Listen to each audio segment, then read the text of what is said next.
Salam, One Minute of Law Studies. Kita lanjutkan pembahasan mengenai politik hukum. Dalam episode ini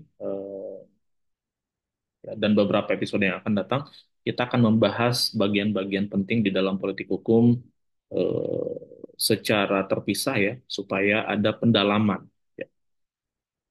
Untuk episode ini, kita akan membahas tentang bagaimana sesungguhnya irisan antara politik dan hukum.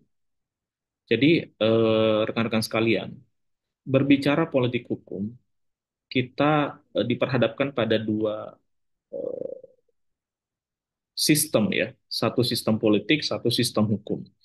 Karena adanya dua sistem yang bergabung ini, maka cenderung menimbulkan pertanyaan, apakah politik hukum itu merupakan studi politik atau studi tentang hukum?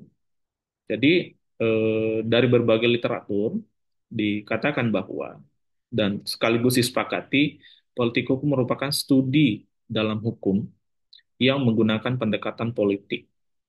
Nah, apa hukum itu? Hukum adalah kaidah yang bersifat mengikat dan disertai sanksi untuk mengatur interaksi sesama manusia agar terwujud keselarasan dan ketertiban. Nah, ini merupakan pengertian yang umum ya. Mungkin Anda punya pengertian tersendiri, tetapi setidak-tidaknya ketika berbicara hukum, maka di dalamnya ada kaidah yang mengikat, ya, yang disertai dengan sanksi jika dilanggar. Tujuannya adalah mewujudkan ketertiban atau keselarasan dalam kehidupan manusia. Sementara itu, politik itu berkaitan dengan cara mencapai suatu tujuan oleh setiap pihak yang berkepentingan menurut sistem tertentu. Jadi kalau hukum itu tujuannya mengatur ketertiban, maka politik titik tekannya adalah mencapai tujuan. Sehingga dari dua pengertian ini sebenarnya terdapat eh, keterikatan atau hubungan yang sangat kuat antara politik dengan hukum. Untuk mencapai tujuan-tujuan hukum diperlukan sejumlah cara, ya, yang di dalam sistem politik itu disebut dengan mekanisme, ya, maupun sistem agar tujuan-tujuan tersebut tercapai. Bagaimana caranya? Itu dengan melibatkan semua unsur di dalam hukum. Kalau kita perhatikan kembali teori dari Lawrence Bradman, maka sistem hukum itu terdiri dari tiga bagian, yaitu substansi, struktur, dan kultur.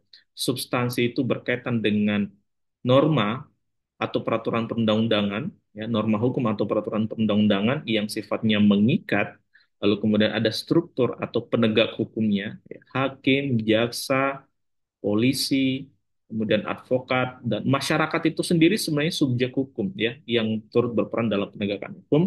Kemudian adanya kultur hukum atau budaya hukum. Budaya hukum ini berkaitan dengan pandangan atau paradigma di dalam suatu tatanan mengenai cara-cara menyelesaikan persoalan hukum. Misalnya, budaya hukum yang cenderung mengedepankan proses litigasi dalam penyelesaian sengketa, atau budaya hukum yang cenderung mengedepankan penyelesaian-penyelesaian sengketa di luar pengadilan. Nah, kalau kita perhatikan, Bapak Ibu sekalian, politik hukum itu adalah irisan dari hukum dan politik. Ya. Jadi, ketika Bapak Ibu membuka risalah-risalah tentang politik hukum, maka di dalamnya berbicara bagaimana, ya, sistem politik itu mendukung tercapainya tujuan-tujuan hukum. Nah, berbicara politik hukum, maka kita berbicara tentang proses legislasi, misalnya pembentukan perundang-undangan. Kita berbicara tentang bagaimana mendesain sistem penegakan hukum yang baik, mendesain sistem penegakan hukum yang sesuai dengan nilai-nilai atau tata hukum yang ada di suatu tempat. Kita juga berbicara tentang bagaimana menyusun suatu sistem kenegaraan yang dapat memastikan bahwa kekuasaan yudikatif atau kekuasaan kehakiman itu dapat berjalan secara mandiri, secara independen, bebas dari pengaruh atau intervensi pihak lain. Nah, kawan-kawan sekalian, karena politik hukum merupakan irisan dari politik dan hukum, maka semua perbincangan tentang politik hukum itu tidak akan pernah terlepas dari dua hal tadi.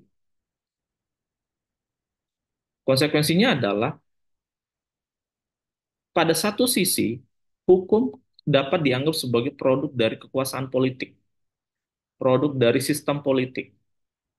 Tetapi segera setelah produk politik ini disahkan dan menjadi suatu undang-undang, maka dia mengikat dan wajib ditaati oleh setiap penyelenggara negara.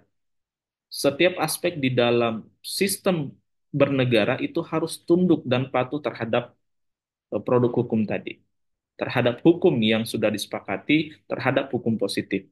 Inilah yang disebut dengan the rule of law atau negara hukum.